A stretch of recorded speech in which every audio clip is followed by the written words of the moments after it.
Hi guys, welcome back to this week's episode. So this week we're going to talk all about allergies. So both environmental and seasonal allergies. There are differences. So can you spot them and do you know what they are? So let's get right into it.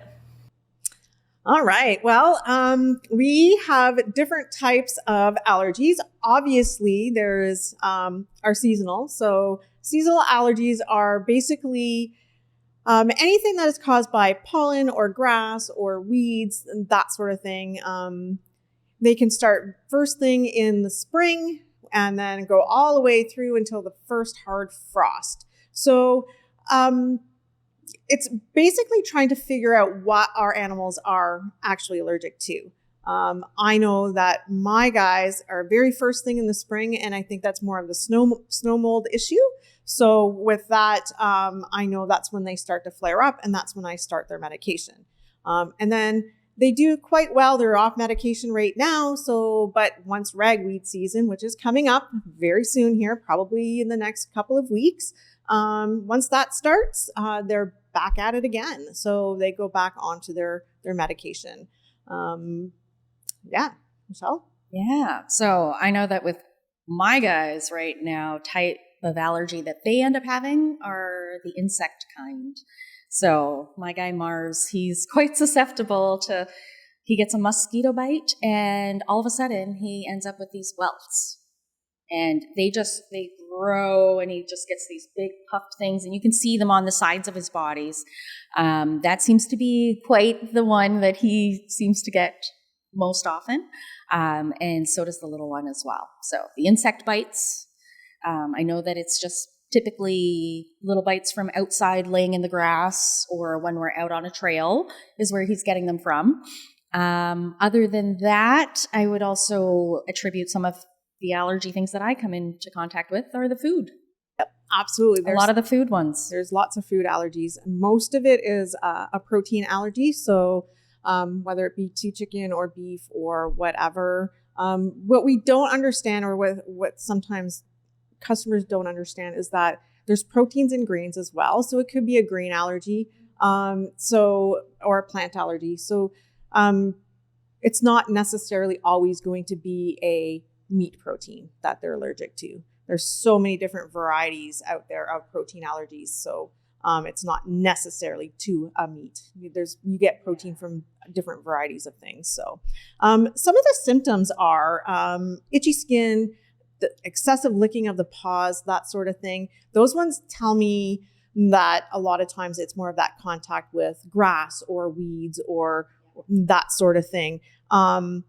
Especially when they're like rubbing their face on the ground or itching under their arms and their skin's a little bit irritated. I find a lot of times that's mostly from like grass and pollen and that sort of thing. So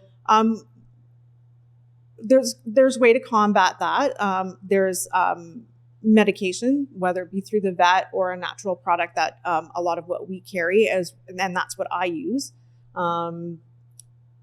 Just because I want to help the dog's immune system be healthy. So I boost it with an immune booster that helps with the allergies as opposed to using something from the vet. The most recent one right now is Apoquel. And I find that actually just blocks the immune response. So it's not really, it's more of a Band-Aid.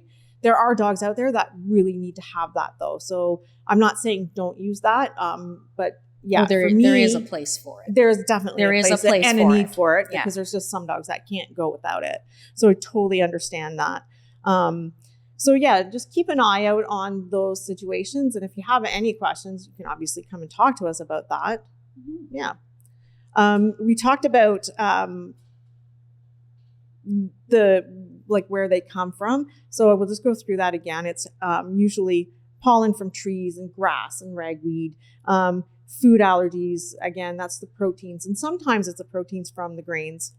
So a lot of times we're doing, especially with dogs, because they can't tell us. But a lot of times what we're doing is an elimination diet when we think it's a food, or we're doing, keeping them protected. We, for treatments wise, we just talked about the immune boosters and that sort of thing. But there's also other ways to help without doing any medication and with bathing your dog. We have some really great anti-itch shampoos that will work for that. There's also wipes. Just wiping your dog down when they come in from outside, getting those paws, that's been in contact with the allergen, the grass, getting that just wiped down will help a lot. Yeah, that's a big way to actually keep those down. That's also where my chamois comes into a big hand. It lives at my back doorstep, and I've also got the mat as well. Those are wonderful products that we do carry in our shop. Other than for keeping my house clean, they actually help keep a lot of the triggers that get tracked into the house that my dogs get irritated from. Does help a lot to keep them minimized. Prevention is a big thing.